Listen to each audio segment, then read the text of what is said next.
విష్ణు, నువ్వెప్పుడొచ్చావురా? నన్ను ఇక్కడికి తీసుకొచ్చిందే వాడు. ఎప్పటివరకు ఎక్కడికి వెళ్ళావురా? ఇక్కడే ఉన్నానమ్మా. అసలు ఈ విషయం నీకెలా తెలిసింది అత్తయ్య? వాడే చెప్పాడు. నేను నీకు కాల్ చేశాను కదా అంజీ, నా మాటలు నీకు వినిపించలేదు కదా. పరిస్థితులు చేదాటిపోతాయేమోనా నేనే ఇక్కడికొచ్చాను.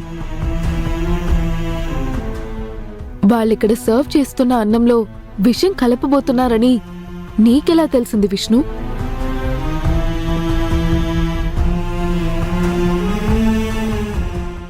అది ఎలా తెలిసిందంటే, వాళ్ళ దగ్గర పనిచేసే వాళ్ళలో నేనంటే ఇష్టపడేవాడు ఒకడున్నాడు. వాడు చెప్పాడు అంతే.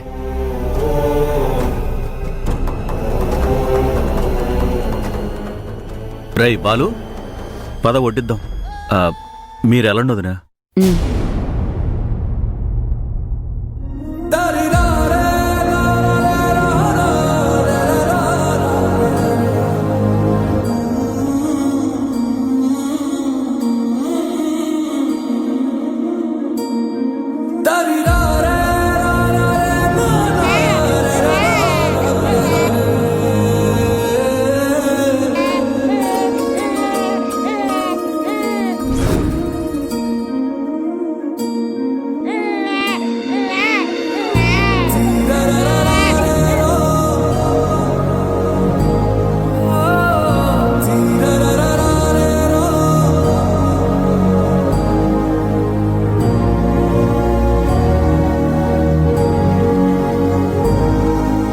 థ్యాంక్స్.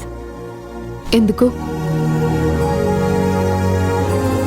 ఇవాళ్ల నువ్వు కాపాడింది వాళ్ళందరి ప్రాణాలనే కాదు, అన్నపూర్ణ కేటరింగ్స్ ప్రతిష్టని, నా కుటుంబాన్ని కూడా.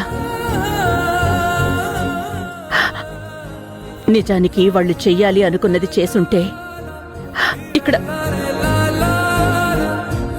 నేనేం చేయగలను? అన్నపూర్ణ క్యాటర్స్ ప్రతిష్ఠ దెబ్బతింటే ఆ నష్టం మీ ఒక్కరిదే కాదు, ఆ తండ్రికి కూతురుగా నాది కూడా. దానికి మీరేం థ్యాంక్స్ చెప్పక్కర్లేదు.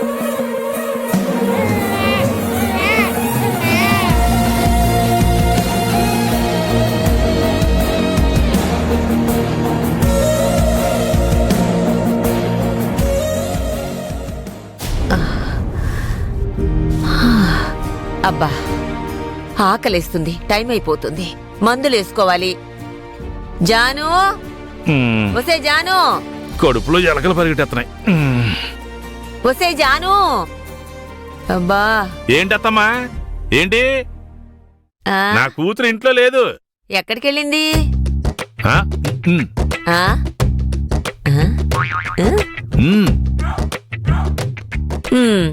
ఇదొకటి. ఈ ఇంట్లో కంటే ఎక్కువ ఆ ఇంట్లోనే ఉంటుంది. లోపల బల్ల మీద నా మందుల డబ్బా ఉంటుంది, తెచ్చిపెట్టు. ఏంటి అలా చూస్తున్నావు? నీకే చెప్తుంది. ఏటి? నేనెళ్ళి నీ మందుల డబ్బా తీసుకురావాలా? ఏ, నడిచెళ్ళడానికి కాళ్ళు లేవా? తీసుకురావడానికి చేతులు లేవా? రెస్పెక్ట్ లేదు అంటున్నాను. అల్లుడికి రెస్పెక్ట్ ఇవ్వాలన్న సంగతి మీరు ఎప్పుడో మర్చిపోయారు. ఇప్పుడు ఊళ్ళో వాళ్ళందరూ నన్ను ఓకలో ఏకలాగా తీసిపారాలనుకుంటున్నారా? వీధిలో వాళ్ళకి దీనికి ఏంటి సంబంధం? లేకపోతే ఏదో పెద్దదానివి ఏదనంటే ఏడుస్తావు, ఈ టైంకి మందులు వేసుకోపోతే పోతావని చెప్పి ఏదో తీసుకొచ్చనే అనుకో. ఈ సంగతే ఈదులో వాళ్ళకి, ఇంటి వెనకాలకి, ఇంటి పక్కోళ్ళకి అసలు ఈ విషయం తెలిసిందే అనుకో. వాళ్ళు ఏమనుకుంటారు? ఏమనుకుంటారు? వాడు వేస్ట్ ఫెలో అని ఒకడనుకుంటాడు. అవును, వాడు ఇంటెలుడు కాదు, జీతం లేని పనివాడని ఇంకొకడు అంటాడు. వాళ్ళకి వాడు డైలీలు వేసేసుకుంటే మాజీ జమీందారుని నా పరువు డ్రైనేజీలో కలిసిపోయినట్టేగా. అలాంటిది రేపటి నుంచి స్ట్రీట్ లో నేను హెడ్ ఎత్తుకుని ఎలా తిరగలను? ఏదో తల్లి లాంటి దాన్ని లేచి వెళ్ళలేక చిన్న పని చెప్తే దీనికి ఇంత పెద్ద డైలాగ్ చెప్పాలా? ఏంటి తల్లి లాంటి దానివా? సరే, అలాగే ఫిక్స్ అయిపోతామా. అదే మా అమ్మ అయితే నీలాగా పనులు చెప్పేదే కాదు, ఏం చేసేదో తెలుసా? ఏం చేసేది?